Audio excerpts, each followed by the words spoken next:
이제 우리가 중화공업을 얘기를 하려면 이제 세계 정세를 우리가 또 보지 않을 수가 없습니다. 자, 우리는 자꾸 막 네팔도 국가 이렇게만 생각하지 마시고 세계 정세가 어떻게 움직였는데 우리는 어떻게 대응을 했나 하는 이런 생각을 항상 염두에 두고 우리의 이 생각의 이 범위를 좀 세계적으로 확대하실 필요가 있어요.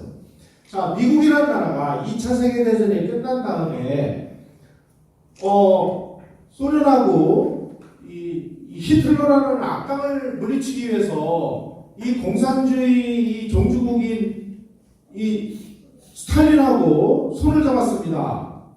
그래서 이제 막 복잡해진 거예요, 이 세상이. 그래서 미국에서는 무슨 이야기까지 나왔냐면 그 이전까지만 해도 이 공산주의 스탈린 이건 아주 흉악한 놈이니까 이게 나쁜 놈이야 뭐 이렇게 선전을 하다가 어느 날 이게 이제 그 스탈린이 동맹국이 되니까 야 우리가 알고 보니까 이 스탈린 이 친구가 그다지 나쁜 놈이 아니야. 그래가지고 막 스탈린을 막 칭찬해주는 캠페인을 벌여야 되는 상황이 벌어졌어요. 이걸 이제 엉클톰 프로젝트라고 그러는데 저 알고 보니까 저 스탈린이라는 그 소련 지도자가 바로 우리 옆집 사는 톰 아저씨랑 똑같은 사람이야. 그래가지고 공산주의 나쁜 거 아니야 뭐 이런 식으로 이제 얘기를 하다가 2차 세계대전이 끝난 다음에 보니까 공산주의를 수출하기 위해서 자기네들이 점령한 나라를 전부 공산화시켜버리는 거예요. 야 알고 보니까 이게 진짜 흉악한 놈이네. 야 이놈 너 말이야 이제부터 한 발이라도 더 이 자유세계를 침범하면 너희들이 전쟁이야. 이제부터는 우리가 공산주의를 봉쇄해버리겠어. 이게 1947년 3월 12일 날 트루먼 독트린. 자, 이렇게 트루먼 독트린을 선언한 다음에 이제 냉전이 시작이 돼요. 그래가지고 전 세계에 공산주의가 자유세계를 침범하나 안 하나 이제 세계의 경찰 역할을 수행을 하기 시작합니다. 그런데 세계 경찰 역할을 하면 돈이 얼마나 많이 들겠어요.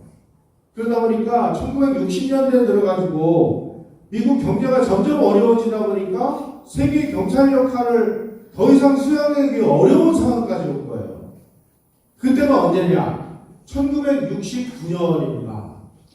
여러분 아폴로 11호라고 이 기억나십니까?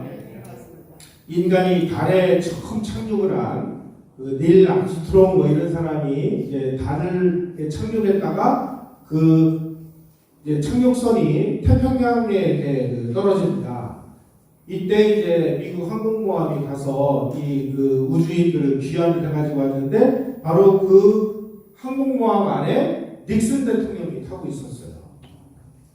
그래서 이제 닉슨 대통령이 아폴로 11호 우주인들을 이제 환영을 한 다음에 괌으로 가가지고 아시아 순방을 한다고 해서 괌으로 가서 그 유명하고 충격적인 닉슨 독트린이라는 게 선언을 합니다. 닉슨 독트린이라는 게 뭐냐? 야 지금까지 말이야 미국이 뭐 돈도 대주고 무기도 대주고 군인도 보내가지고 세계를 다 지켰는데 이제 우리도 형편이 어려워서 이제 니네 나라는 못 지켜주겠어. 그러니까 니네 나라는 니네가 지켜. 아시아 국가들은 미국에 너무 의존하고 있어. 그러니까 아시아 국가 너희들은 니네 힘으로 니네가 지켜. 이렇게 되니까 제일 심각한 위기에 처한 게 뭐냐면 한국이었어요. 그 다음에 베트남이었어요. 왜냐면 지금 베트남에서는 베트남전이 지금 벌어지고 있고 미군과 한국군이 지금 월남을 도와주기 위해서 군대까지 보냈는데 이제 니네 나라 니네가 지켜 이러니까 난리가 난 거죠. 한국도 그냥 힘겹게 지금 북한의 대남도발을 막고 있는데 이제 니네 나라 니네가 지켜 그러니까 우리가 지키려고 보니까 뭐가 있어야 지키죠. 그래서 어떻게 했어요? 우리 향토해부군 만들었잖아요. 그래서 250만 향토해부군을 조직을 합니다. 아니 그런데 여러분 군대라는 거는 뭐 사람만 모아놓는다고 이게 무슨 군대입니까? 무기가 있어야 되잖아요. 무기가. 향토해부군을 무장을 시키려고 보니까 무기가 없는 거예요. 그래서 이 중화공업이 시작되기 시작했다. 자, 미국이 이제부터 베트남하고 한국 특히 니네 나라는 니네가 지켜 이거를 이 사람들은 뭐라고 용어를 붙였냐면 베트남전의 베트남화. 자, 우리가 미군은 철수할 거거든. 그러니까 우리가 무기 대줄 테니까 너희들이 베트남 군대를 강화를 시켜서 니네 나라 니네가 지켜라 라는 걸 베트남전의 베트남화. 한국 너희들도 베트남하고 똑같은 이 일을 할 거야. 그러니까 한국전에 한국안 뭐해? 한국화다. 말은 좋죠, 말은. 근데 우리는 뭐 우리 힘으로 뭐 지키고 싶지 않아서 그랬습니까? 형편이 있어야 형편이 돼야 뭘 하죠. 자, 이 일본 사람들이 그 한반도를 그 30몇 년간 이제 식민 통치를 하면서 산업 구조를 이상하게 배치를 했습니다. 이 북한 지역에는 지하 자원도 많이 나고 전력도 많이 생산되고 그러니까 북쪽 지역에다가는 중공업 시설을 대대적으로 건설을 했어요. 저 흥남에 있는 흥남 질소비료, 함흥 일대, 평양 일대, 많은 공장을 짓고, 무기 공장도 짓고, 중공업 시설을 다 져놨습니다. 반면에 남한에다가는 저 호남평야, 만경평야 이런 데다가 농사를 장려를 했습니다. 이거를 이제 북쪽은 농업, 남쪽은 농업, 그래가지고 이걸 남농, 북공의 산업 구조다. 이렇게 얘기해요. 이런 상황에서 38선이 딱 거집을 하니까 남한은 뭐가 있습니까? 공장이 뭐 남아있는 게 없는데. 그래서 농업으로 먹고 살 수밖에 없는 이런 그 산업구조가 만들어져 있었고, 북한은 일본이 만들어 오는 그 어마어마한 이 산업시설 덕분에 1960년대 후반, 이때까지 북한이 아시아에서 일본에 이어서 두 번째 공업국가였다는 사실입니다. 그래서 여러분들 6.25 때 그 인민군들은 제일 먼저 생각나는 게 따가총이 생각나실 거예요. 이 따가총은 북한에 있는 무기공장에서 만들어가지고 자기네 나라 인민군을 무장시켜가지고 그 총으로 침략을 한 거예요. 우리는 무슨 총 하나만 만들 수 있는 무슨 공업시설이 있어야 뭐를 만들죠. 이런 상황이 1960년대 말에 우리가 닥친 겁니다.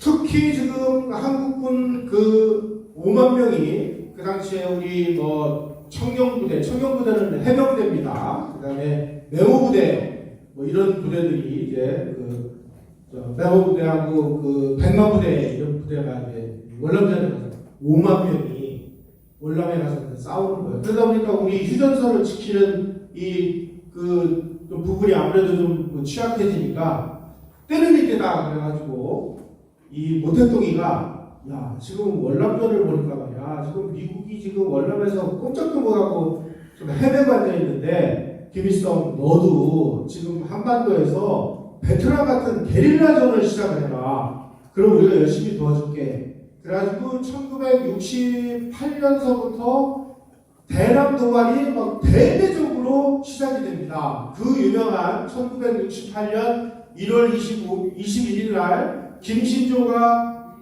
청와대 바로 근처까지 왔죠. 자문 토널까지. 그게 이제 1.2 사태입니다. 그러고서 이틀 후에 그 동해안 지역에서 미국 정부 수집함인 푸에블로를 납치해 갔어요. 또 그해 1968년 12월에는 울진 삼척에 무장공비 120명을 대대적으로 보내가지고 이승복 어린이 막 입을 찢어 죽이고 막 이런 끔찍한 일이 벌어졌습니다. 또 1970년 6월 22일 날은 그 국립현충원 있죠. 현충원에 들어가시다 보면 현충문이라고 있는데 그 현충문까지 무장공비가 침투해가지고 그 6월 25일 이로부터 사흘 후에 6.25 기념식이 거기서 열리게 돼 있는데 거기에 박정희 대통령이 참석을 하거든요. 박정희 대통령이 참석하면 먼 곳에서 원격조선 폭탄을 터뜨려서 박정희 대통령을 암살하기 위해서 이 무장공비들이 현충문에다가 폭탄을 설치하다가 이 폭탄을 잘못 만져가지고 폭발을 해버렸어요. 이런 일까지 거죠. 이게 바로 1983년 버마 아웅산에서 전두환 대통령을 암살하려고 했던 원격 조정 폭탄을 이용한 암살의 표시였습니다. 이런 일이 정신없이 벌어지고 막 이러니까 이제 야 이거 큰일 났다. 우리가 좀 어떻게 좀 지켜야 되는데 우선 급한 대로 박정희 대통령이 미국으로 날아가서 닉슨 대통령에게 아이고 우리 뭐 취지는 다 공감을 하는데 한국은 지금 비상사태니까 한국은 좀 예외로 해주시면 안 될까요? 이렇게 얘기를 하니까 닉슨 대통령이 한국은 예외로 시켜드릴게요. 그래서 김일성에게 경고를 하기 위해서 한국에서는 주한미군을 철수하지 않겠습니다. 라고 약속을 했는데 그리고 나서 2주 후에 미국 지도부에다가 미군 철수에 그 대신 철수하는 거를 박정희가 절대 알지 못하도록 비밀리에 해. 완전히 박정희 대통령 뒤통수를 친 거예요. 여러분 그렇다고 해서 미국을 미워하실 필요 없어요. 미국은 천사가 아닙니다. 미국이라는 나라는 미국의 국익 위해서 움직이는 거예요. 그렇다고 해서 우리가 미국 정말 나쁜 놈이네. 나쁜 놈이 아니고요. 이 지구상에 있는 모든 나라들은 자기네 나라의 국익을 위해서 움직이게 되는 겁니다. 한국은 그동안 우리가 열심히 지켜줬는데 말이야. 우리가 이렇게 지금 형편이 어려워졌는데 어려운 상황에서 우리가 계속 이 나라를 지켜줘야 되는 이유가 뭐야? 그럴 때 많은 미국의 유권자들이 이제 한국은 그만 지켜줘. 그러면 안 지켜주는 거예요. 자, 이런 상황을 대통령이 당했다고 생각해보세요. 야, 그러면 미국 왜 약속을 어기지? 이렇게 앉아있으면 그건 대통령이 아니죠. 지금 나라가 지금 백척간대 위기에 섰는데. 자, 미국이 한 번만 이런 게 아닙니다. 그리고 나서 이제 미 제7사단을 한국의 그 정부하고 아무런 협의도 없이 7사단을 빼내버렸어요. 그러니까 이제 한국이 이제 난리가 난 거죠. 야, 철수 안 한다고 그러더니 왜 약속을 안 지키는 거야? 하고 막 확인하니까, 한국을 또 이제 달래기 위해서 에그뉴 부통령이라는 요분이 에그뉴 부통령인데, 한국으로 와서 박정희 대통령하고 심각한 회담을 합니다. 그리고 박정희 대통령하고 회담에서 자, 우리 7사단을 이제 뺐으니까 더 이상의 강구는 없다. 이 2사단은 계속 주둔시키겠다 하고 이제 약속을 했어요. 그런데 그렇게 약속을 하고 발표를 해놓고 저 이제 대만으로 가는 비행기 안에서 에그뉴 부통령이 내가 말은 그렇게 했는데 사실은 앞으로 5년 내에 모든 주한미군은 다 철수할 거야. 또다시 박정희 대통령의 뒤통수를 쳤습니다. 자, 이제는 어느 누구도 미국도 자유세계 어느 누구도 이제 우리가 납치를 당하면 도움을 줄 수 있는 나라가 없는 상황이 됐어요. 그럼 이런 상황이 됐다고 국민 여러분 큰일 났습니다 하고 한숨만 쉬고 앉아있으면 이게 지도자입니까? 지도자라는 건 뭐예요? 국민들 생명과 재산을 지켜주는 게 그게 국가고 대통령의 임무입니다. 그래서 국가비상사태를 선포하고 10월 유신을 선포해요. 자, 이런 그 국제적인 배경을 모르고 야, 그 박정희라는 사람이 말이야 10월 유신을 선포해가지고 헌법도 자기 맘대로 뜯어고치고 국회의원의 3분의 1도 막 자기가 지명하고 이거 완전히 독재자야 막 이게 욕을 해요. 그런데 사정을 알면 이렇게 해도 안 하면 지금 이 나라는 누가 지키냐 말이에요. 이 교과서를 집필을 한 이 나쁜 그 XX들 이런 사람들을 없애버리기 위해서 선생님께서 그 지능형 폭탄을 그때 만드셨어야 되는 거예요. 그냥 확 해가지고 깨끗이 청소를 했어야 되는 건데, 아, 참. 10월 요새는 왜 했느냐? 나라를 지키기 위해서 한 겁니다.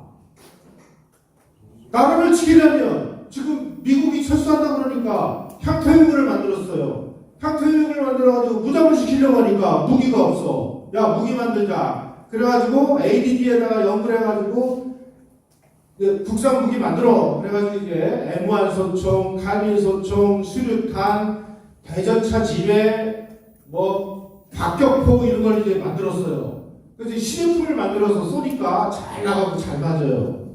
그런데 시제품을 개발하는 거하고 이거를 양산을 하려면 엄청난 이제 철이 필요한데, 그때 우리나라에 철을 생산해서 무기를 만드는 이 특수한 강철을 생산하는 이러한 제철소가 한 군데도 없었어요.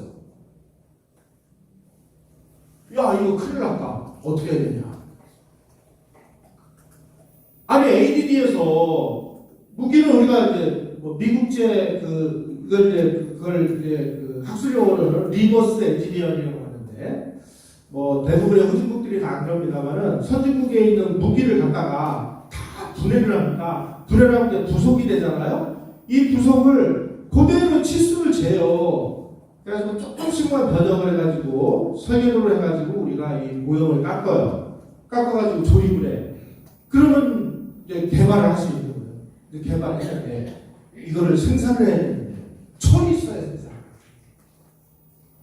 자, 이제 철 만들기 위해서 포항제철을 만들어야 되고 특수강 뭐 산미 특수강 뭐 이런 그 특수한 강철을 만드는 이런 그 제철소를 만들려면은 지금부터 10년의 세월과 100억 달러에 달하는 어마무시한 돈이 필요해요. 투자를 해야 됩니다. 그런데 박정희 대통령이 삼선 개헌을 했어요. 삼선 개헌을 해가지고 삼선 개헌을 한 그 임기가 1975년에 끝나요. 자, 내가 지금 막 그 방위산업 중화공업을 시작을 해도 75년이면 다 끝나는데 이제 앞으로도 그 7년 8년을 더 투자를 해야 되는데, 그 다음 그 대통령으로 당선이 유력한 사람이 누가 있냐면 김대중이었습니다. 김대중이라는 사람은 박정희 대통령하고는 정반대의 이 대한민국을 말아먹기 위해서 태어난 인간 아니겠어요? 맞습니다. 저는 뭐 간첩 1호가 김대중, 김영삼이는 간첩인지 아닌지 잘 모르겠고, 김대중은 이건 제가 보기에는 두 번째는 이제 노 머시기고, 세 번째가 이제 문 머시기. 그래가지고 이제 이 3대 그 간첩들이 있죠. 자, 그러면 김대중이가 만약에 당선이 되면 이 사람은 뭐라고 주장을 했냐면 대중경제론이라는 걸 이제 발표했습니다. 대중경제론의 핵심이 뭐냐? 야, 박정희가 수출 주도 공업화 전략이라고 해서 난리를 치고 있는데 무슨 놈의 수출 주도냐? 내수 위주로 돌려. 내수 위주로. 그래서 우리 국민부터 먹고 살아야 돼. 그 다음에 뭐? 공업화 웃기고 있네. 공업은 무슨 공업이야, 저걸. 농업을 장려해, 농업을. 그 대신 이제 우리가 집도 줘야 되고 그러니까 시멘트 정도는 뭐 우리가 공업화를 해야 돼. 이걸 이제 내포적 공업화라고 합니다. 학자들이 이게 좀 일부러 이걸 어렵게 용어를 쓰는데, 한마디로 얘기하면 시멘트 산업을 제외한 공업은 필요 없으니까 농업을 해라, 농업을. 이런 게 김대중의 대중경제론이에요. 자, 김대중이 하라는 대로 하면 지금까지 박정희 대통령이 만들어 놓은 수출주도 공업화 전략 다 엉망진창이 되고, 수출 다 스톱이고 공업화 다 스톱이에요. 중화공업 웃기는 소리야. 아니, 중화공업을 해가지고 우리가 무기를 만들어가지고 그 우리 군인들이 지키면 인민군이 남침해 올 때 인민군 많이 죽잖아. 그러면은 우리가 적화가 늦게 되잖아. 이거 안 되는 거야. 우리가 무기 만들면 안 되는 거예요. 자, 이런 놈이 당선되면 대한민국은 어떻게 돼? 망하는 거예요. 그럼 내가 어떻게 되냐? 내가 1975년에 내가 임기 만료 때 나라가 망하든 말든 나 몰라. 나 그냥 은퇴해서 행복하게 살 거야. 이게 옳으냐? 아니면 비상한 방법이라도 동원해가지고 일단 자주국방을 위한 중화법을 완성을 해서 우리가 만든 우리 무기로 우리 스스로 나라를 지킬 수 있는 이런 나라를 욕으로도 먹더라도 만들어 놓는 게 옳으냐? 여러분들은 어떤 길을 택하겠습니까? 박정희의 길. 그래서 박정희를 독재자라고 얘기하는 거예요. 제가 말씀드렸죠? 독재자는 나쁜 게 아닙니다. 나쁘다고 우리가 인식을 할 뿐이지. 지금 이런 상황에서 국가 지도자라는 사람이 해야 될 역할과 의무와 이게 뭐예요? 국민의 생명과 재산을 지키기 위해서 당분간이지만 약간의 민주주의적인 기초와 개인의 자유 일부를 유보시켜서라도 나라부터 구해놓고 보자. 그게 중화공업화 선언이라는 겁니다. 자, 이 에그뉴 부통령이라는 사람이 와가지고 이때 이제 박정희 대통령 뒤통수를 탁 치고 나니까 자기도 양심은 있을 거 아니에요? 그래가지고 박정희 대통령하고 우리 국가지도부 사람들에게 뼈 있는 충고를 한마디를 합니다. 내가 미국 부통령으로서 전 세계 전략을 많이 보니까 미국이란 나라는 자유진영 국가들이 침략을 당했을 때 농업국가는 공산화가 돼도 아무런 피해가 없다. 그런데 공업국가, 특히 중화공업국가가 공산화가 되면 그 중화공업 시설로 무기를 만들어서 공산진영이 강화가 된다. 그러니 중화공업국가는 미국이 어떠한 희생을 치르더라도 지켜준다. 무슨 얘기예요? 당신들 빨리 중화공업해. 그래야 미국이 지켜주는 거야. 다시 말씀드리면 미국이 지켜주지 않으면 안 되는 가치 있는 나라를 빨리 만들어라.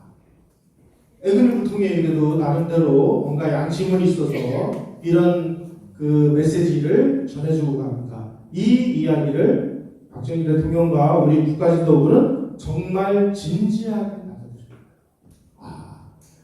아무리 어렵더라도 우리가 중화공업을 일으켜서 무기 만드는 공장으로 대한민국을 꽉 채우면 이걸로 우리가 나라도 지킬 수 있고 미군도 우리를 지켜주지 않으면 안 되는 이런 나라로 우리가 가치를 밸류업을 시키자. 그러기 위해서 중화공업이 필요합니다. 그래서 우선 급한 대로 예비군을 무장시키기 위해서 70년 8월 6일 날 아까 말씀하셨듯이 국방과학연구소 ADD라고 얘기를 하는데 연구소를 이제 개소를 하고 여기에다가 국산무기를 개발을 하되 지금 한시가 급하니까 마치 번개치듯이 빨리 만들어라. 그래서 이 국산무기 개발 사업의 암호명이 번개사업이었어요. 번개치듯이 빨리 만들어라. 그래가지고 이 ADD 계신 분들이 퇴근도 못하고 그냥 사무실에다가 야전 침대를 켜놓고 그때서부터 그냥 정신없이 이제 그야말로 번개불에 통 튀어 먹듯이 개발을 합니다. 뭐뭘 했느냐? 애만소총, 카빈소총, 기관총, 60mm, 80mm 박격포, 3.5인치 로켓 발사기, 대인지뢰, 대전차지뢰 8가지를. 그때 고생 많이 하셨을 겁니다. 그래서 이제 태릉하고 해운대에서 시범 사격을 했는데 미국제 무기보다 더 잘 맞는 거예요. 왜냐하면 미국 무기 이런 거는 이제 개발한 지 이미 몇십 년 됐으니까 그걸 우리가 싹 리버스 엔지니어링을 하면서 조금 더 현대화시켰기 때문에 개발했는데 이게 50발 100발 쏠 때는 괜찮았는데 한 500발쯤 쏘니까 막 총신이 달라지고 포신이 깨지는 이런 일이 벌어진 거예요. 철이 없으니까.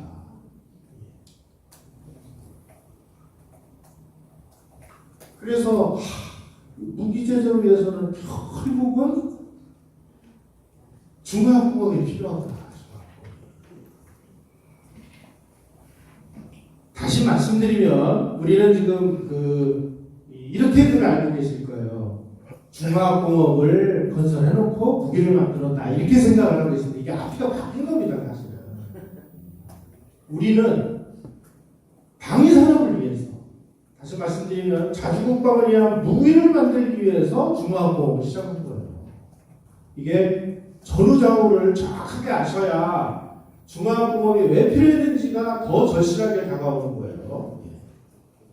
한국은 무기를 만들기 위해서 중화학공업을 건설했다. 아까 말씀드린 이 사과형 수류탄이라고, 이게 미군이 만든 계란형 수류탄입니다.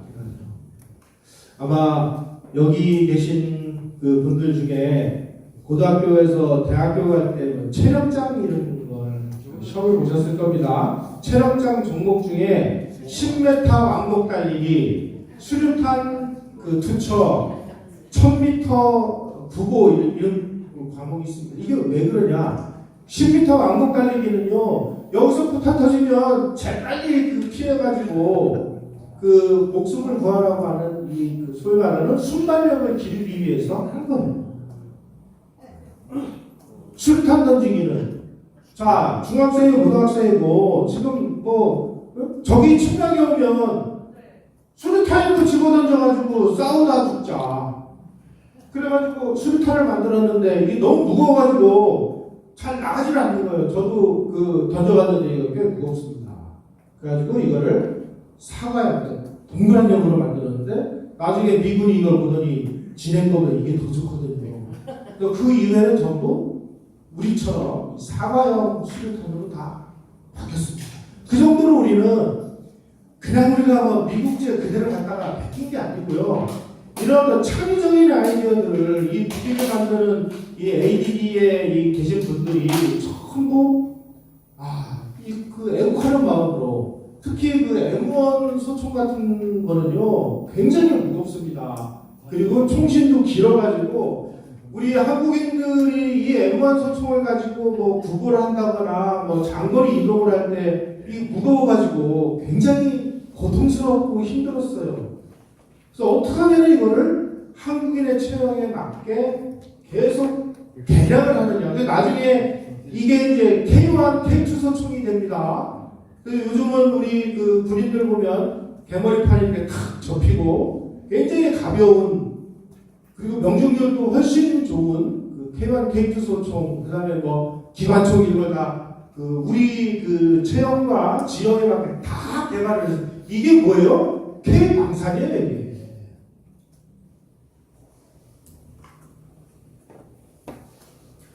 시험교실을 왜 선포했냐? 제가 아까 말씀드렸잖아요.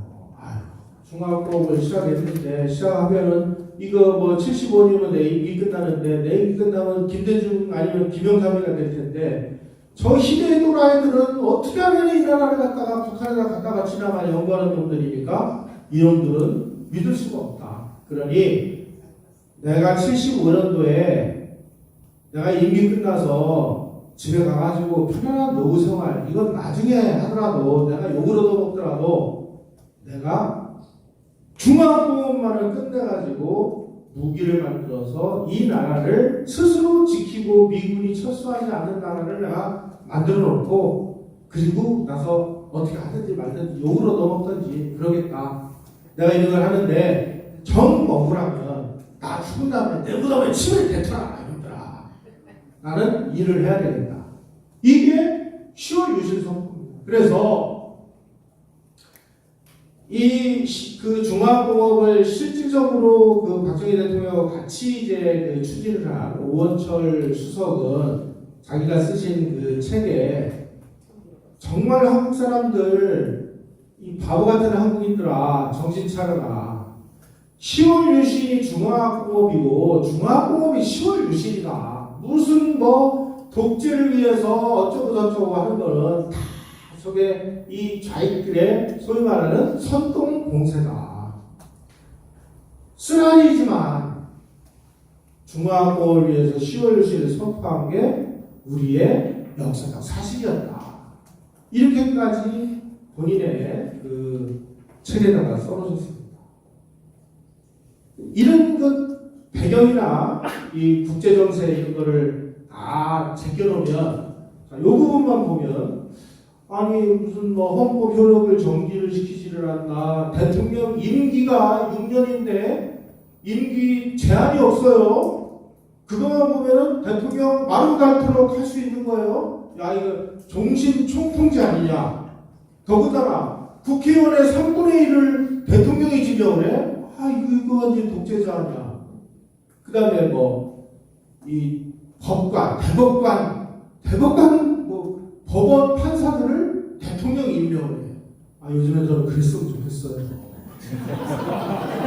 아, 이거. 아니, 지금 요즘에 한참 난리가 났던 권순일 대법관 고등학교 때 같은 반이었습니다. 아, 나 이런만 보면 정말 뚜껑이 열리기 일보 직전이에요. 네. 선생님이 그때 진흙탕을 빨리 만드셨어야 되는데 없으니까 이런. 자, 배경을 얘기를 안 하면 이런 것만 얘기하면 야, 이거 무지하게 나쁜 그야말로 천연공로할 이런 사람이 되는 거예요. 근데 그 시대 상황을 알면 오죽했으면 저렇게 오죽했으면.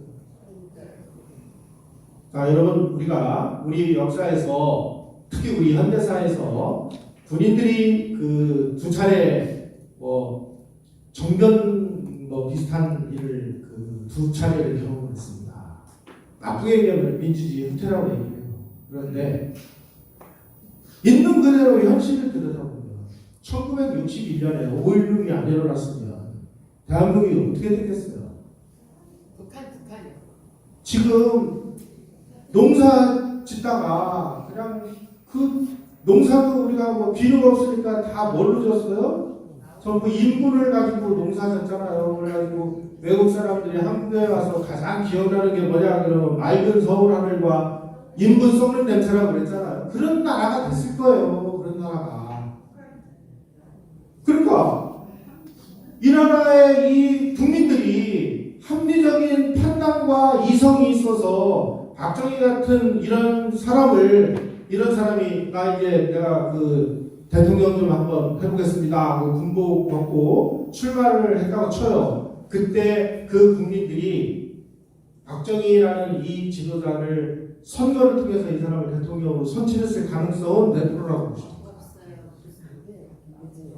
더군다나 이 양반은 남로당 경력도 있어요.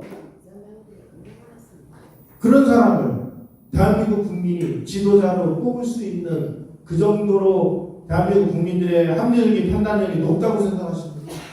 만약에 그렇다면은 이재명 같은 사람이 하마터면 당선될 거나 이런 일은 왜 벌어진 거예요? 그 다음에 1980년에 전두환의 오공이 출범을 안 했으면 어떻게 될 것 같습니까? 나라 망한 거예요.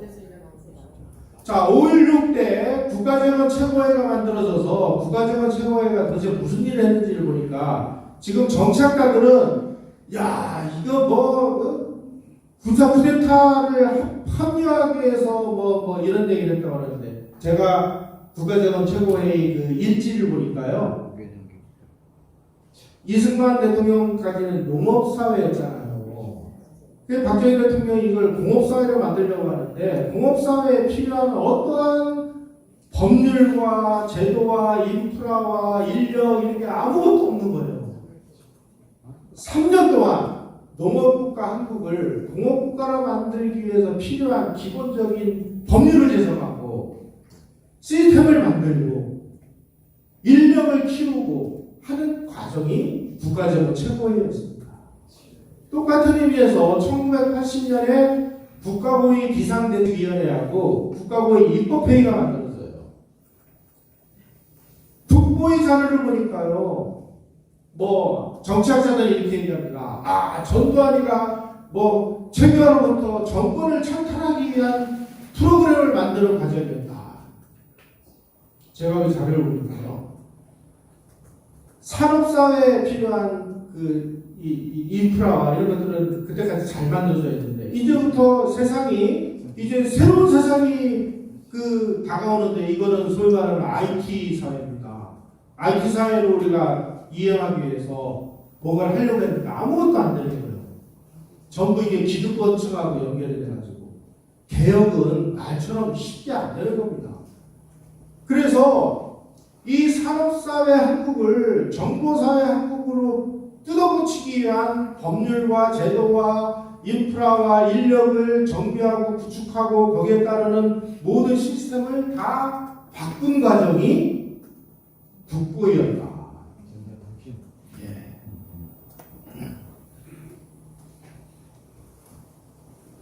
그래서 청와대에다가 중화학공업 추진단을 만들어가지고 이제 중화학공업을 막 만드는데, 중화학공업을 만드는 기본 목적이 뭐예요? 방위산업이죠. 그래가지고 천리랑 비철금속, 기계, 조선, 전자, 석유화학을 6대 전략업종으로 선정을 해요. 이게 바로 현대 무기를 만드는 데 필요한 핵심입니다. 전자는 왜 필요하냐? 다 무기가 유도무기잖아요. 이게. 그러기 위해서는 전자산업이 필요하고. 그런데 더 기발한 거는, 다른 나라들이 이 시행착오를 하는 것들을 다 우리가 전부 벤치마킹을 한 다음에, 우리는 전시에는 무기를 만들지만 평화시에는 우리가 수출할 수 있는 중화공업 제품을 만드는 이런 쪽으로 중화공업을 건설한다. 이게 바로 신의 한 수였습니다. 다른 나라는 이런 거는 꿈도 못 꿨어요. 그래서 이렇게 해서 지금까지 우리가 와이셔츠나 가발이나 이런 거 만들어 팔던 나라에서 자동차와 선박을 만들어 파는 나라, 이런 나라로 황골 탈퇴를 성공적으로 할 수 있었던 것이죠.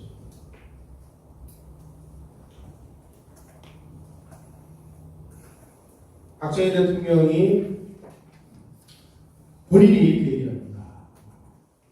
경부고속도로하고 포항제철, 이 두 가지는 이게 필생의 역작이다. 필생의 역작이라는 건 뭐냐? 다른 사람은 절대로 해낼 수 없는 일이라는 뜻이에요. 지금 포항제철을 우리가 건설한다고 하니까 국제 전문가들이 한국 같은 나라에서 무슨 제철소를 만들어 사다 쓰면 되지. 쟤네들 말이야 분명히 저거 제철소 만든다고 해서 정치자금을 뺏기 위한 이 쇼일 거야 이게. 그러지 말고 우리 말 들어. 외국 거 사다 써. 온갖 그냥 이런 유혹을 다 뿌리치고, 왜 박정희 대통령이 포항제철에다 목숨을 걸었느냐? 아니 방위산업을 하기 위해서 총환자를 만들려고 특수관체가 필요하잖아요. 쇠붙이가 있어야 뭘 하죠. 그래서 쇠붙이 없으면 방위산업은 이게 존재할 수가 없는 겁니다. 우리가 무슨 조선시대나 이런 데 살았으면 그때도 대장간에서 이런 거 하는 이런 걸 해가지고 무슨 몇 개나 만들겠어요. 그래서 이 포항제철을 만들므로 인해서 우리나라 중화공업이 단숨에 세계 최고 탑 수준으로 올라간 거죠.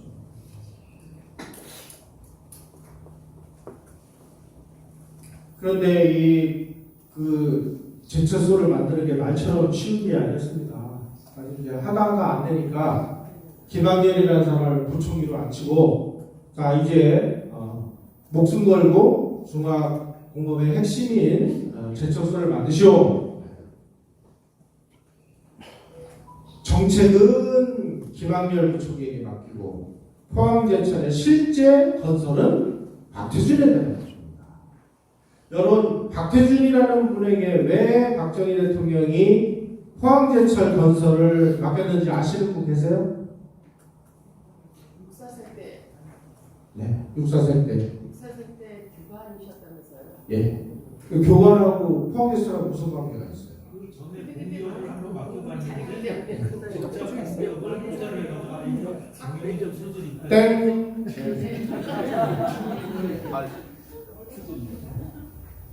왜? 왜 박태준이었나? 일본에서 제철 공부했다고 그러더라고요. 정답입니다. 그 당시에 대한민국에 존재하는 그 많은 인재 중에서 일본 사람들이 통치하던 시대에 와세다 대학교에 채광야근과라는 학과가 있었습니다. 채광야근과. 이거 뭐냐? 철 만드는 기술을 가르치는 학교예요. 대한민국, 그러니까 한국인 중에 일제시대에 와세다 대학교 채광야근과를 졸업을 한 전문가가 딱 3명이에요. 3명. 첫째, 과학기술처 장관을 했던 최영석 박사. 왜 이 사람이 과학기술처 장관을 했는지 이제 이해를 하세요? 철이 뭔지를 아니까. 둘째, 강원 산업을 만든 정의록 회장. 셋째, 박태준 회장. 그러니까 박정희 대통령이 일제시대에 채광야근과를 나온 전문가가 3명밖에 없으니까 이 3명을 다 갖다가 한 사람은 과학기술, 한 사람은 포항제철, 한 사람은 탄광. 그 강원 탄광이죠. 강원도 철원에서 석탁해가지고 연탄 만들어가지고 그 연탄을 전국 관광국에다가 다 전국 그 공급을 해가지고 전 국민이 산에 가서 나무를 안 해도 되게 만드는 사람이 바로 정일홍이라는 사람. 연탄 만든 사람입니다. 연탄 만든 사람. 삼표연탄 아세요? 네. 삼표연탄 공장 사장이 정일홍이라는 사람이에요. 그 사람이 와세대학교 최강야근과를 나온 사람이에요. 오늘날 대한민국이 산림독화에 성공한 이유는 뭐냐? 나무를 잘 심었기 때문이다? 그게 아니고요. 전 국민이 산에 올라가서 나무를 안 해도 되도록 대체 연료를 공급할 수 있는 시스템을 건설한 겁니다. 박정희라는 사람이. 거기에 가장 결정적인 게 뭐냐? 연탄의 공급이었어요.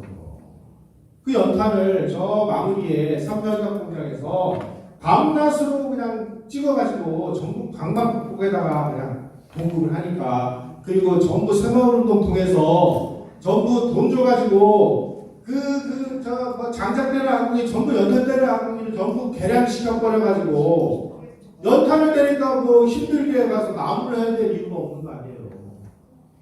그래서 오늘날 대한민국의 산림독화는 광부들 목숨하고 바꾼 겁니다. 우리 국민들이 또 연탄가스 먹고 또 얼마나 많이 또 돌아가셨어요. 김치국도 많이 먹고. 그렇죠?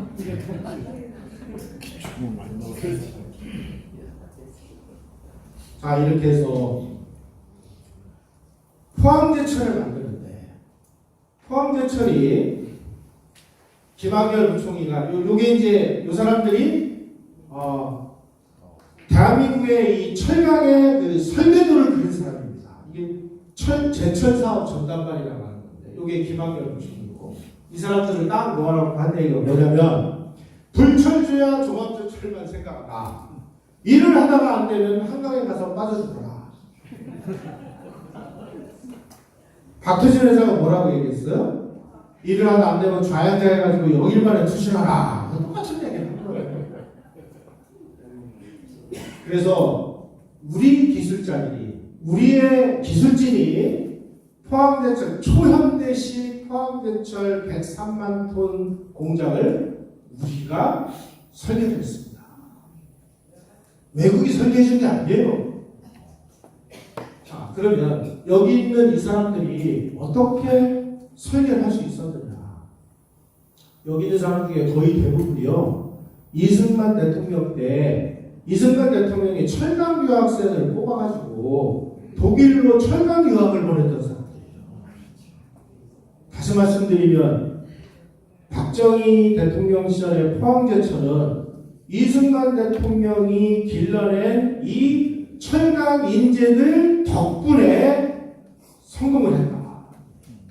그 중에 한 사람이 이제 김재관 박사라는 분인데 그분이 제가 살아계실 때 제가 열심히 인터뷰를 했는데 이승만 대통령 때 철강 유학생을 뽑는다고 해서 이제 시험을 봐서 합격을 했어요. 그래가지고 이제 경무대로 가서 돌을 받아가라. 그래가지고 이제 경무대로 갔더니 이승만 대통령이 야, 이 아가들아, 참다운 국가의 독립은 제철소를 만들어서 우리 힘으로, 우리 기술로 철강을 만들어야 진짜 독립이다. 우리는 절반밖에 독립 안 된 거다. 철강을 빨리 만들기 위해서 여러분들이 가서 한시도 다른 그 일에 신경 쓰지 말고 빨리 기술 배워가지고 돌아와서 제철소 줘라. 그 꿈이 이때 실현이 됩니다. 이 사람들 거의 대부분이 소위 말하는 이승만 키즈들이에요. 그래서 우리가 우리 역사를 자꾸만 이렇게 단절시켜서 생각하지 마시고 이승만 때 깔아놓은 이 수많은 투자들이 박정희 시대에 와가지고 꽝 하고 대폭발을 했다. 그 중에 하나가 포항제철입니다.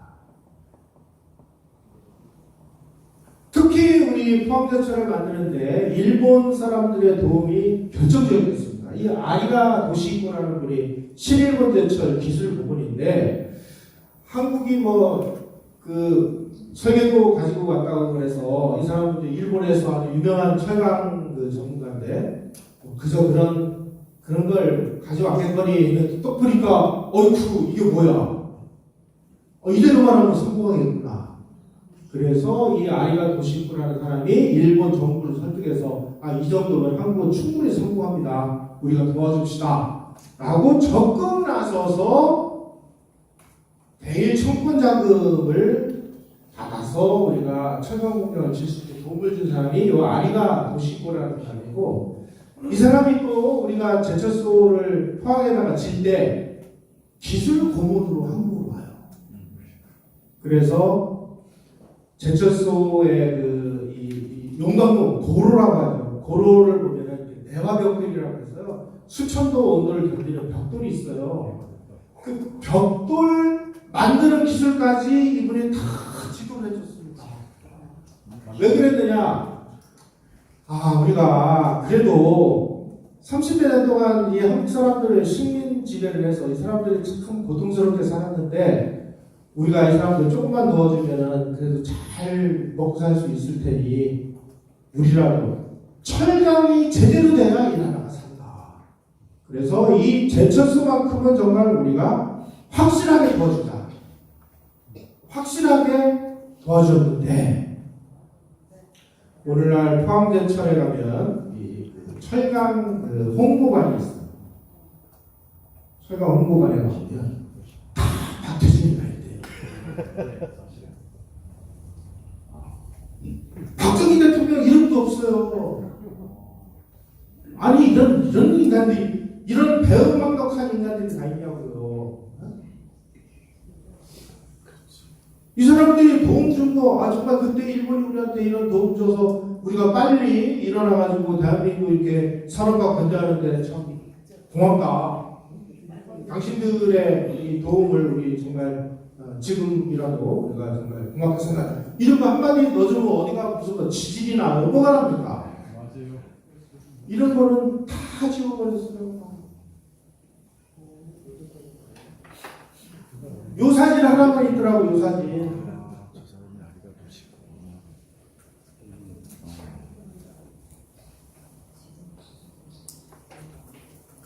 1973년 6월 8일 날 이제 그 화인식이라고 해서 이제 용광로에다 불을 붙이는 겁니다. 그 용광로에 불을 붙이는 장면이 이용계이자의 신문에 실렸는데 거기에 이런 대목이 나와요. 한국의 포항제철의 기술 지도를 위해서 왔던 일본의 기술자들이 한국 사람들이 막 쇠물이 막 활동하게 쏟아져 오니까 막 만세를 부르면서 애국가를 불렀는데 자기네들도 다 애국가를 따라 부르기 시작했대요. 일본 기술자들도 함께 한국 애국가를 불렀다. 그 광경은 특별했다. 기술자로서 만족스러운 일을 할 수 있었다. 인생의 하이라이트였다. 일본 엔지니어들이 이 정도로 한국을 도와준 사실을 우리가 밝히면 어디가 변합니까?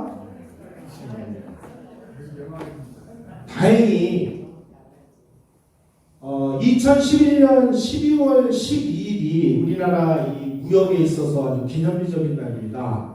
수출 수입량을 합쳐서 1조 달러를 돌파했어요.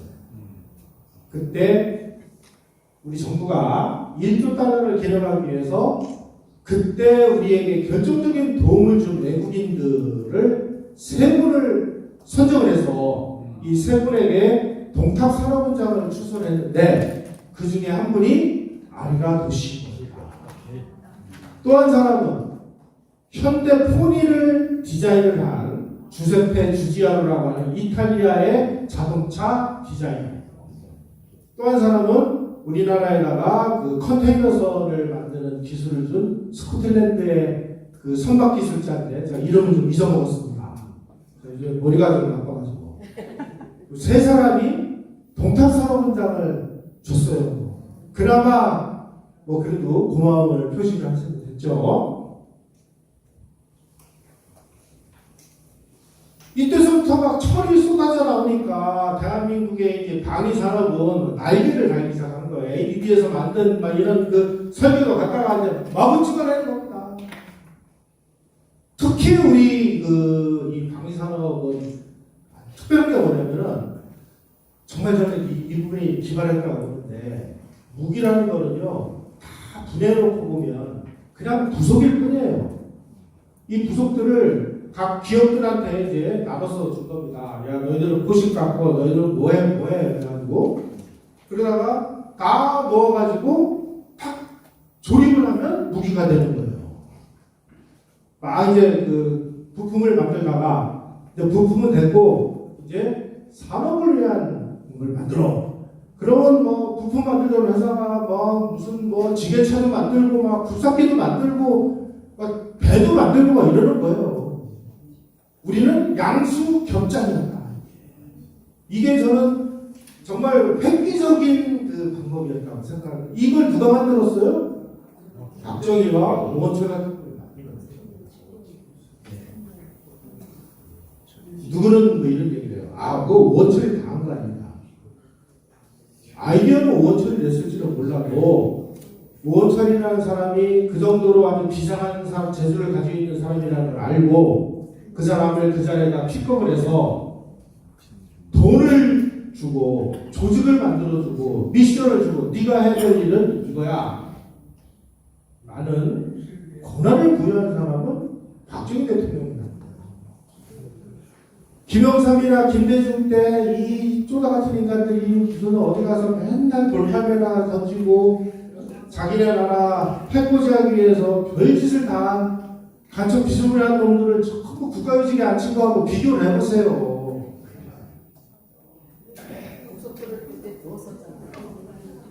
자, 왜 우리가 중화공업하라고 계속 얘기를 하느냐? 아니 우리가 야 우리 지금 방위산업 막 세게 하고 있어. 그러니까 너희들 막 정신 차려 이렇게 얘기하면 주변국에서 다 긴장하지 뭐. 니네 그 방위산업 열심히 하고 도와줍니까? 우리가 용어를 잘 선택해야 됩니다. 일본에서는요, 우리는 전력증강이라는 얘기를 무시로 사용을 해요. 이건 외교적으로 이런 용어 함부로 사용하면 안 됩니다. 일본에서는 뭐라고 표현을 하는지 아십니까? 방위력 정비예요. 전력증강이 아니고. 중국은 뭐라고 하는지 아세요?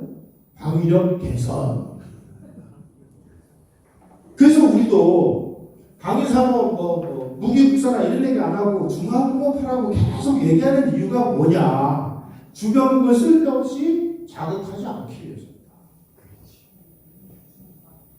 이 정도로 박정희 대통령은 저기서 다 다 내다보고 그 방향을 이렇게 가르마를 타주는 그런 합리적인 리더십을 가지고 있었다는 것이죠.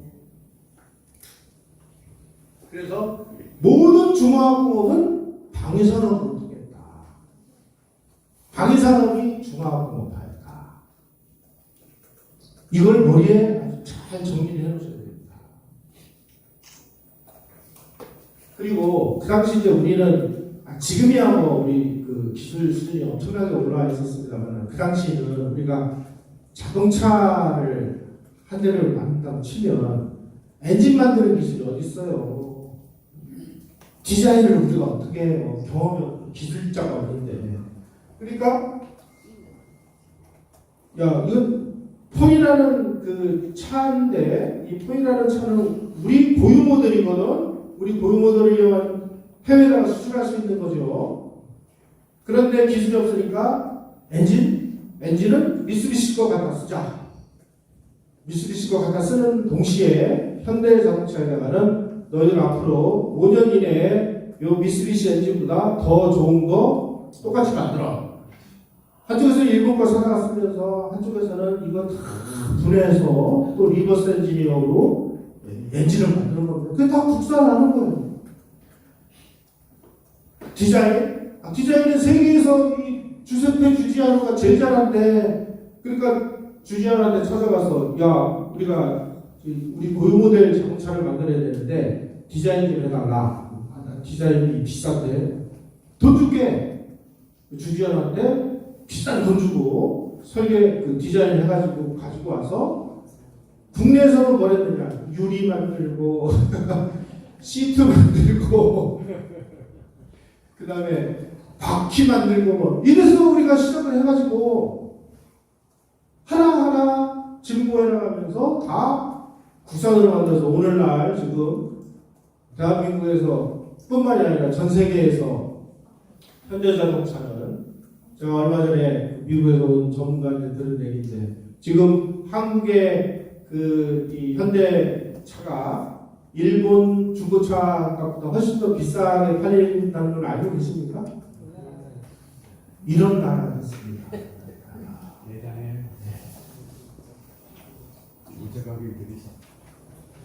자, 이제 그 기본적인 그러니까 예비군을 무장시킬 수 있는 건 이제 됐어요. 그 다음으로 야 우리가 전쟁을 언제까지 박격포만 쏘면서 이거 할 거냐? 저 평야벽이랑 한 번에 아주 아작을 낼 수 있는 이런 그 미사일이 필요하다. 그래가지고 이제 그 72년 12월 26일 날 미사일 개발하다 비밀 지령을 내립니다. 75년까지 사거리 200km의 국산 지대 미사일 개발하라. 그러니까 또 ADD에서 이제 막 완전히 비상이 걸렸죠. 그래가지고 그 좀 늦어졌죠 이게. 78년도에 백분 미사일.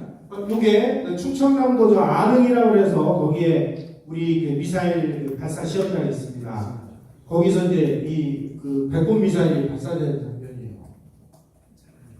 네. 보충 설명을 드리면, 예. 저때 제가 이제 거기 있었는데, 예. 박 대통령을 지하 빵카로 들어가셔서 관람을 하시라고 했어요. 혹시 또 몰라서요? 그렇죠. 터지 처음 쏘는데 어디로 날아갈지도 모른다. 그랬는데 끝까지 고집을 하시고 야외에서 관람을 하시더라고요. 지도자는 이렇게 목숨을 걸어야 되는 거고요. 두 번째로는 그 정도로 나는 우리 엔지니어들을 신뢰한다. 라는 걸 표현을 하니까 그러니 그 개발하는 사람들은 얼마나 노심초사하겠어요. 그러니까 뭐 죽을 똥 살 똥 그야말로 뭐 안 하겠어요. 그래서 우리가 만드는 게 바로 이 백곰 미사일입니다. 자, 이것만 가지고도 더 안심이 안 돼. 그래서 그 다음으로 우리가 하는 거는 야 미군이 철수하면 우리 핵 개발한다. 그래서 72년 9월 8일 날 오원철 수석이 박 대통령에게 원자 핵연료 개발 계획이라는 위장명으로 개발 계획을 보고를 했는데 그 원자폭탄에는 두 가지 정도가 있습니다. 하나는 플루토늄으로 만드는 폭탄, 하나는 우라늄으로 만드는 폭탄인데 기술적으로는 플루토늄으로 만드는 게 조금 쉽습니다. 그래서 대부분의 이 원자폭탄을 개발하는 나라들은 플루토늄부터 먼저 만들고 플루토늄에 성공을 하면 그 다음에 우라늄으로 넘어가게 되어 있습니다. 북한도 똑같은 방식을 따랐어요. 그래서 우리도 먼저 플루토늄탄으로 가자. 그리고 핵무기를 개발하기 위해서는 이제 그 고순도 그 핵연료, 핵 폭탄 연료, 플루토늄 때문에 가시게 됐어요. 예. 그거는 그 원석에 있는 그 캔두형 중수형 원자로 해서 그 사용 후 핵연료를 꺼내서 이걸 재처리해서 얻는다. 그래서 연간 200kg 정도를 우리가 확보를 하자. 그래서 이제 시작을 합니다. 그래가지고 15억에서 20억 달러 정도 소요 기간은 6년 내지 10년. 그래가지고 제일 먼저 이제 기술자들을 전 세계에서 불러 모읍니다. 그래서 주재양 박사를 그 스카우트를 해가지고 이분을 통해서 해외에 있는 한국인 과학자 20명을 유치해서 핵폭탄을 개발해요. 이것도 어디서 했냐? ADD에서. 그래, ADD가 뭐 하는 데냐? 괜히 뭐 대전기계창이라고 붙인 게 아닙니다. 이게. 이런 거 외국 사람들이 알 필요가 없는 거 아니에요. 이제 극비리에 수집됐고 또 그 당시에 프랑스가 우리하고 이제 그 기술 협력을 해서 프랑스가 많은 도움을 줬습니다. 그래가지고 프랑스 발두에 있는 핵무기 제조연구소가 있는데 거기에 우리 기술진들이 비밀리에 가가지고 거기에서 뭐 고폭탄 실험도 하고 텅스텐 시험구 뭐 이런 걸 이제 해가지고 원자폭탄을 개발한 게 70년대 중반입니다. 그래서 20kg급 이상 중량 1톤 미만의 원자폭탄을 우리 기술진이 프랑스의 도움을 받아가지고 개발했어요. 만들면 되는 거예요. 근데 이제 만들면 되는 게 말처럼 쉽지가 않은 거죠. 왜 그러냐? 전 세계 이 그 강대국들이 모든 나라들이나 원자폭탄을 가지면 이게 통제가 안 되잖아요. 그러니까 다른 나라들은 이 원자폭탄을 개발을 못하도록 강력하게 통제를 합니다. 그게 NPT라는 거예요. 핵 확산 방지 조약이라는 겁니다. 그리고 지네만 개발하는 거예요. 그래서 자기네들 그 개발하지 말라고 하는데 개발하면 어마어마한 불이익을 줍니다. 경제 봉쇄를 하고 뭐 이런 그 엄청난 압력을 가하는데 과연 우리가 이 원자폭탄을 어떻게 할 거냐 초기에 관심사였습니다. 그래가지고 막 중수령 그 원자로를 도입을 하고 뭐 이런 과정을 미국들이 지켜보니까 아 이거 지금 한국이 장난이 아니구나. 뭐 미국 정보기관이 어느 정도 눈치를 챘겠죠.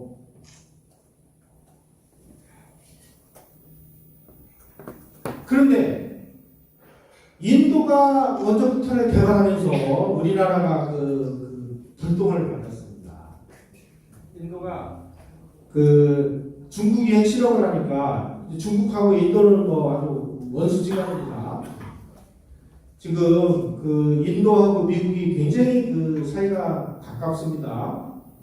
왜 가까우냐? 이거 국제 관계를 보면 중국이 자꾸 뭐 미국하고 뭐 맞짱뜨겠다고 저렇게 나오니까 인도하고 미국이 서로 손을 잡고 인도가 엄청난 그 핵 능력을 가지고 있습니다. 그러니까 중국 열차에서 까불면 뒤통수를 인도가 그냥 망치고 흘러가기는 이런 역할을 하고 이게 국제관계라는 게 있대요. 그래서 인도가 이 핵 개발을 하니까 야 이거 큰일 났단 말이야. 이거 이러다가 이제 이 핵 고비가 풀리면 이게 이제 골치 아프다. 그러니까 지금 핵무기 개발하려고 하는 나라 어디야? 하다 보니까 한국이 있는 거예요. 한국 너희들 개발하지 마. 압력이 들어오는 거죠. 74년 11월 24일 날 스라이더 주한미국 대사라는 사람이 좀 큰일 났습니다. 한국이 프랑스하고 손잡고 열심히 개발하고 있는데 때문에 그냥 놔두면 이거 금방 개발될 것 같습니다. 그럼 어떻게 해야 돼요?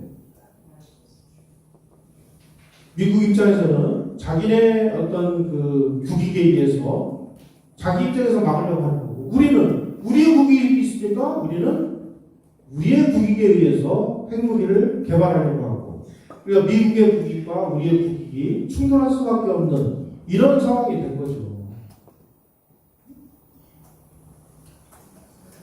그럼에도 불구하고 프랑스가 우리에게 제철의 기술을 넘겨주기로 했습니다. 그러니까 한국에다가 계속 압력을 넣음에도 불구하고 한국은 이걸 포기할 의사가 없으니까 갑자기 지미 카터가 프랑스 대통령하고 회담을 해가지고 프랑스 지스카르 데스텐 프랑스 대통령에게 압력을 넣어가지고 프랑스가 나 우리 기술 못 주겠어, 이런 걸로 인해서 우리의 이 개발은 제철의 기술이 없으면 뭐 원료를 얻을 수가 없으니까 실패합니다. 자, 여기서 끝났느냐? 여기서 끝났으면 박정희 대통령이 아니죠. 그런데 박정희 대통령이 어쨌든 이때 프랑스하고 뭘 하려고 하다가 프랑스가 이제 거절하는 바람에 실패를 합니다. 그때 이 도널드 그레그라는 사람, 이름 많이 들어보셨을 거예요. 이 사람이 이제 미 CIA 서울 책임자인데, 이 사람이 자기 임기가 끝난 다음에 미국으로 귀국을 해서 아주 의미심장한 인터뷰를 했습니다. 이런 얘기를 했어요. 박정희 대통령이 그 당시에 핵을 포기를 안 했다면 쿠데타가 일어나가지고 박정희 정권이 종식됐을 것이다. 다시 말씀드리면 박정희 대통령이 끝까지 핵 개발을 포기를 안 하면 군부 쿠데타를 일으켜서 박정희 정권을 뒤집어 엎으려고 했다. 박정희 대통령이 그걸 알고 핵을 포기한 거죠.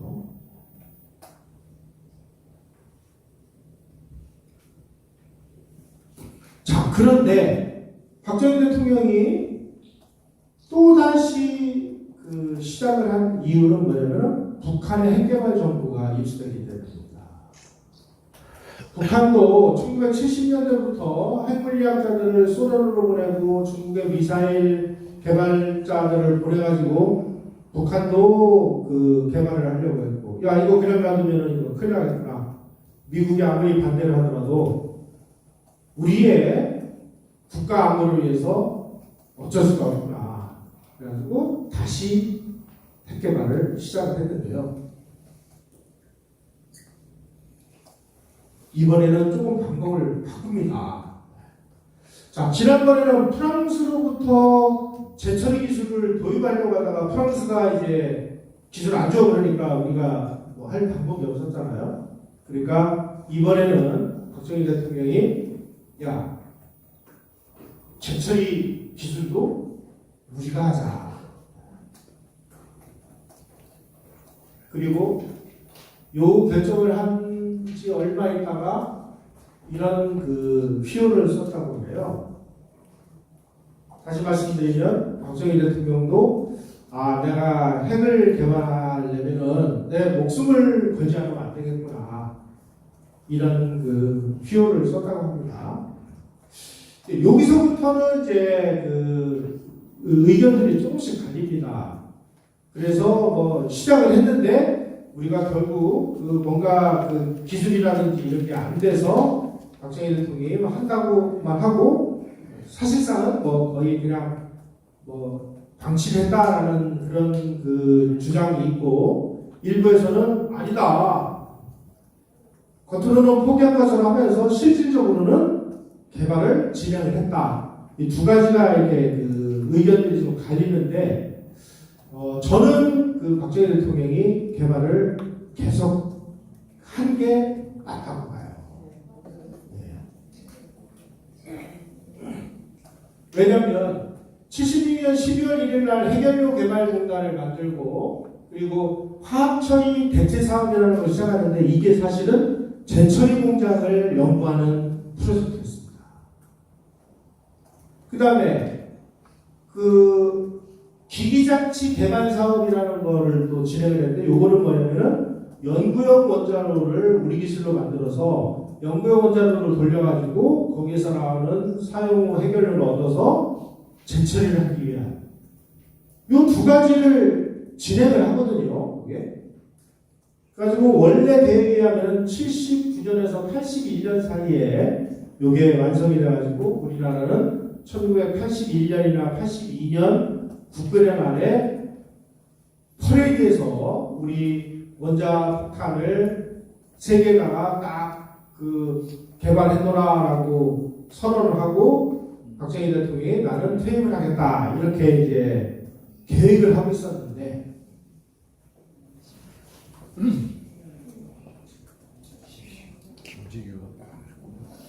이 김재규라는 분이 1979년 10월 26일 날 연구용 원자로를 만들어서 사용 해결을 얻어가지고 이거를 재처리를 하면 우리 플루토늄을 얻게 되는 겁니다. 그러면 뭐 폭탄 만드는 거죠.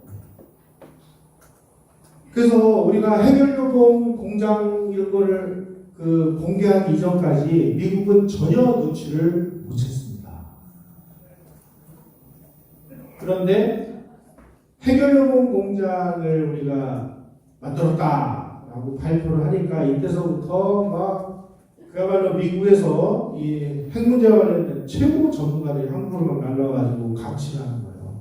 그래서 이 당시에 뭐 오건철 박사를 비롯해서 뭐 엄청난 한국에 이 관련된 사람들이 전부 이제 집중 마크를 당하고 하는 그런 기록들이 좀 나옵니다. 자, 여러분 여기서 우리가 참 이 미국이라는 나라를 우리가 이해를 할 필요가 있습니다. 미국 입장에서 볼 때 한국을 도대체 이승만 대통령한테 멱살을 잡혀가지고 한미 상호 방위 조약을 미국이 뭐 맺고 싶어서 맺은 게 아니잖아요. 빨리 휴전을 해가지고 빨리 빠져나와야 되는데 이승만 대통령이 뭐 당신들이 뭐 들어올 때는 마음대로 들어왔지만 나갈 때는 마음대로 못 나가고 붙잡고 있으니까 뭐 어떡하겠어요. 그래서 할 수 없이 상호 방위 조약을 맺어준 거 아니에요? 근데 맺어주고 나서도 주둔비 하면 뭐 도와줘야 되는데 밑빠진 독에 불 붙이고 그러니까 미국 입장에서 보면 야 이거 한국을 우리가 언제까지 지켜줘야 되는 거야. 여론조사를 해봤어요. 자, 한국이 북한의 공격을 받았을 때 미국이 무력으로 한국을 방해해줘야 됩니까? 미국의 이제 시민들한테 물어보니까 찬성 지켜줘야 돼 32%. 반대 아니 우리가 왜 한국을 왜 지켜줘? 반대가 52%. 그런데 똑같은 질문으로 일본이 소련이나 중국의 공격을 받았을 때 미국은 일본을 지켜줘야 됩니까? 라고 그러니까 찬성 50%. 반대 35%. 다시 말씀드리면 미국의 이 유권자들은 미국의 국익 입장에서 볼 때 한국보다는 일본을 더 중시할 수밖에 없어요. 자, 그런데 일본을 방위하는 데 있어서 일본에 있는 주일 미군만으로도 충분히 방어할 수 있다라고 주장을 하는 사람이 당선이 되면 주한미군을 계속 철수를 하려고 해요. 그런데 레이건 대통령처럼 일본에 있는 주일미군만 가지고는 부족해. 바로 그 앞에 있는 이 한국을 중시를 해서 한국에서부터 막아야 돼 라고 한국을 중시하는 사람이 있으면 주한미군 철수 얘기가 안 나와요. 그럼 어떻게 해야 되냐 우리가 우리의 가치를 높이는 수밖에 없다. 그 에그릴 부통령이 얘기한 대로 우리나라를 중화공업으로 꽉 찬 나라로 만들자. 그래서 중화공업을 만들고 핵폭탄까지 만들면 이제 완벽하게 되는 건데 미국 입장에서 보면 아니 너희들 중화공업까지는 우리가 익스큐스가 되는데 꼭 그 핵무기까지 만들어야 되냐. 여기에는 이제 미국과 한국의 국익이 서로 부딪히는 거죠. 자, 이런 그 미국의 입장과 한국의 입장이 서로 다를 때 어떻게 해야 되느냐. 참 이게 외교적으로 정말 우리 한국이 가지고 있는 가장 큰 좀 어려움이기도 합니다. 어쨌든 박정희 대통령은 에그뉴 부통령의 그 조언대로 한국을 중화공으로 꽉 찬 나라로 만드는데 성공을 했습니다. 그 결과 어떤 일이 벌어졌느냐.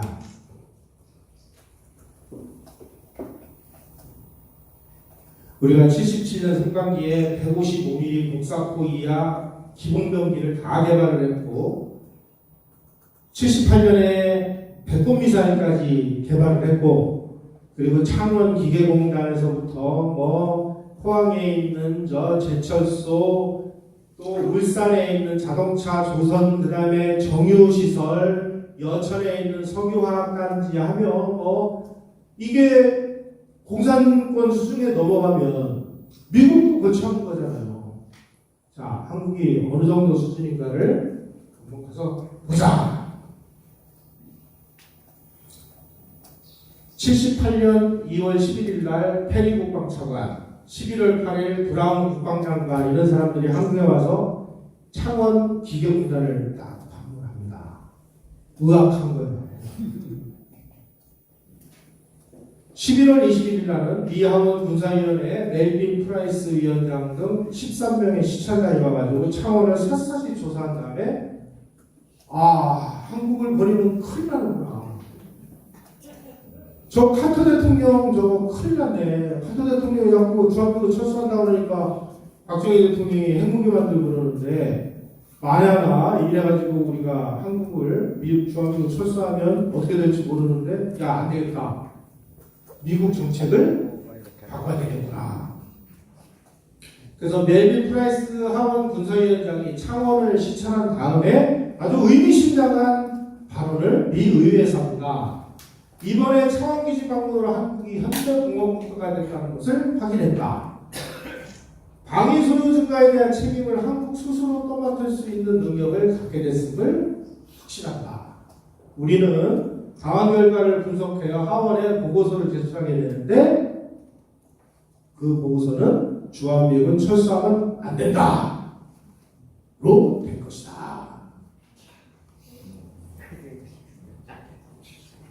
이 하원 군사위원장이면 하원 의원 그 정책을 결정하는 사람이니까 이 사람 말대로 된 겁니다. 그래서 카터 대통령이 와가지고 뭐 박정희 대통령하고 싸움을 했지만 79년 6월 30일 날 박정희하고 정상회담을 한 20일 후인 7월 20일 날 카터 대통령이 한국 주한미군 철수 안 해.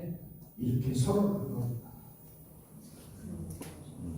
다시 말씀드리면 박정희 대통령은 우리의 실력으로 주한미군의 철수를 막아낸 겁니다.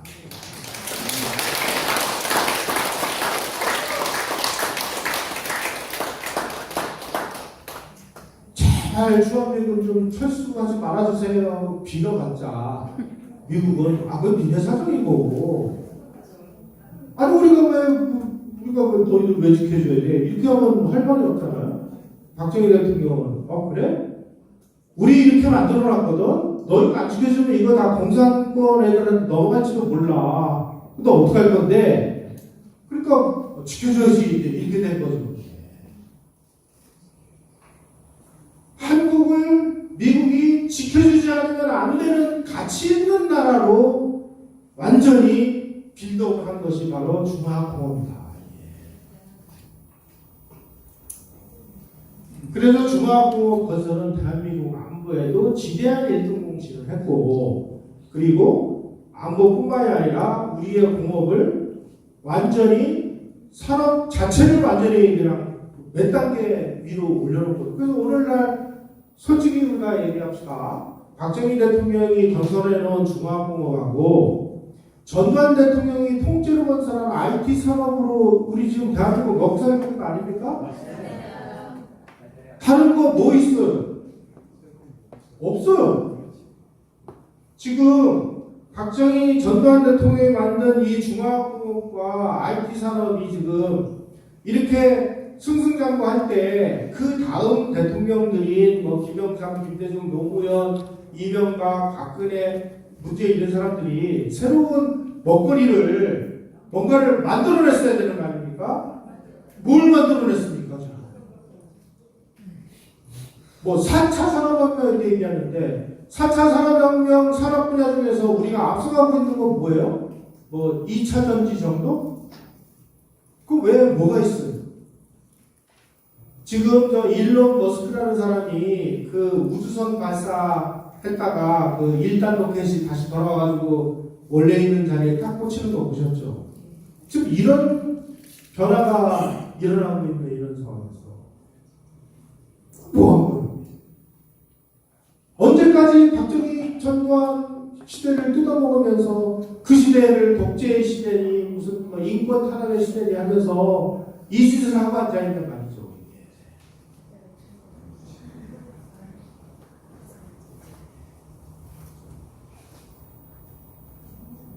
그래서 1979년에 농축하고 제철이 부분을 제외한 다른 모든 부분에서 원자력 기술을 자리에 성공했어요. 이게 박정희 대통령 시대에 만들어 놓은 이런 그 기술을 전두환 대통령 시대에 그대로 이어받아서 전두환 대통령이 보니까 당시 1980년에 우리가 제2차 석유 위기를 맞아가지고 나라가 완전히 지금 거덜날 판이 됐습니다. 예. 79년, 80년에 우리가 80년 우리나라가 경제 성장률이 마이너스 5.7%였습니다. 물가가 32%가 올랐어요. 우리가 해외에서 밀려 차관을 못 갚아가지고 나라가 지금 부도라가 나게 생긴 이런 상황이 됐습니다. 자, 이런 상황에서 나라를 지키려면 어떻게 해야 돼요? 미국하고 타협할 수밖에 없잖아요. 자, 지금 우리가 이런 상황인데 우리 좀 살려달라. 그때 미국이 그러면 너희들 우리가 뭐 방위 산업 이거는 우리 뭐 선거 안 해. 근데 있잖아 원자폭탄 그 다음에 원자폭탄을 실현하려는 운반 수단인 미사일 이건 우리가 좀 껄쩍지근 하거든. 자, 이런 상황이라면 전두환 대통령은 어떤 판단을 했어요? 그래서 1980년 들어서 ADD가 완전히 작살이 납니다. 아마 선생님이 제일 잘 아실 거예요. 왜 그랬느냐? 야, 이 전두환이라는 놈이 말이야, 뭐 우리나라에 한국이 완전히 작살내기로 작정을 해서 그래. 이렇게 얘기하는 사람은 바보고요. 나라부터 살려야 되는데 미국하고의 이 관계를 언제까지 극단적으로 몰고 가서 얻을 것도 없이 우리가 벼랑 끝에서 뭘 할 수 있겠냐는 말이죠. 그래서 전두환 대통령은 할 수 없이 잠시 ADD에 있는 이 미사일, 그 다음에 원자폭탄 기술 이걸 전부 해산을 시킵니다. 그리고 나서 원자력 산업은 방향을 틀었어요. 야, 미국이 폭탄은 못 만들게 하는데 그 대신 그러면 우리는 원자력 발전소를 국산화하자. 제가 원자력 그 연구 원장을 했던 장인순 박사를 인터뷰를 했는데 장인순 박사가 이런 얘기를 하십니다. 원자폭탄과 원자력 발전소 중에 뭐가 더 어렵습니까? 이렇게 했더니 이 원자력 전문가인 이 장인순 박사가 원자폭탄은 이 원자력이 가지고 있는 이 에너지를 한 번에 팡 하고 터뜨리는 거고 원자력 발전소는 그 에너지를 인간이 필요할 때마다 조금씩 꺼내 쓰는 기술인데 한 번에 팡 하는 거는 70년 전에 만든 기술이야. 이건 누구나 다 안다. 근데 우리가 필요할 때 통제하면서 꺼내 쓰는 기술은 쉽지 않다. 다시 말씀드리면 이런 얘기입니다. 우리가 원자력 발전소를 국산화를 하면 원자폭탄은 언제든지 우리가 원할 수 있을 때 만들 수 있다.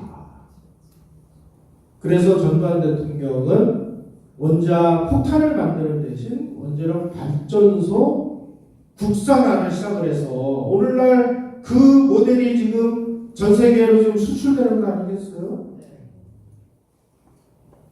그 좌파들은 뭐 어떻게든지 이승만, 박정희, 전두환으로 이어진 이 소위 말하는 이 근대화 혁명 시대를 엿보이기 위해서 뭔 짓을 다 하는 인간들인데, 오죽하면 전두환 대통령이 그 박정희 대통령이 그 애지중지 그 키워놓은 그 인재들을 다 내보냈겠습니까? 더군다나 그 당시에 국방과학연구소의 소장을 바로 자기의 육사 동기인 김성진 씨라고 육사 11기에서 공부를 제일 잘하는 공부의 신이라고 하는 김성진 씨를 보내서 정리를 하도록 해요. 저는 보다 더 원대한 계획이 있었다고 봅니다. 우리는 원자폭탄을 포기하는 조건으로 원자력 발전소 국산화를 성공시켰습니다. 그러면 김정일은 뭐 한 거예요? 배신자.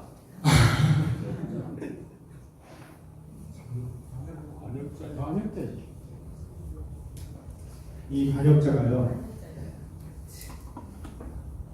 요즘에 와가지고 민주화 뱃살이에요. 말 같지 않은 소리 하지 마세요. 그거 진짜 말도 안 됩니다. 진짜. 가첩이죠, 가첩. 미국 지정받은 가첩. 정말 이렇게 우리가 가치가 전도된 시대에 살고 있습니다.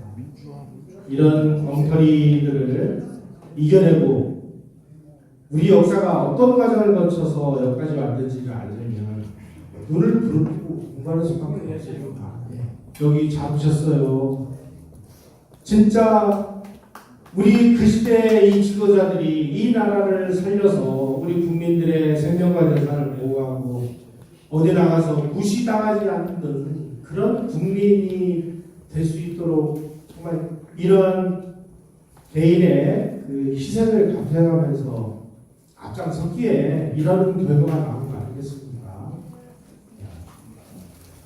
오늘 그 중간에 있는 부분들은 시간이 좀 모자라서 조금씩 건너뛰고 그랬는데 그게 그 내용이고 오늘 핵심 내용만 제가 전달을 드렸는데, 어쨌든 중화공업은 방위산업을 위해서 됐다. 단지 한국은 그냥 무기 만드는 공장을 때려진 게 아니라 평화시에는 중화공업 제품을 만드는 양수 겹장의 산업 구조를 만들었다. 이것이 우리의 오늘날 번영에 결정적인 도움이 된다 하는 걸 기억하시면서 오늘 제 강의 이것을 마치겠습니다. 고맙습니다.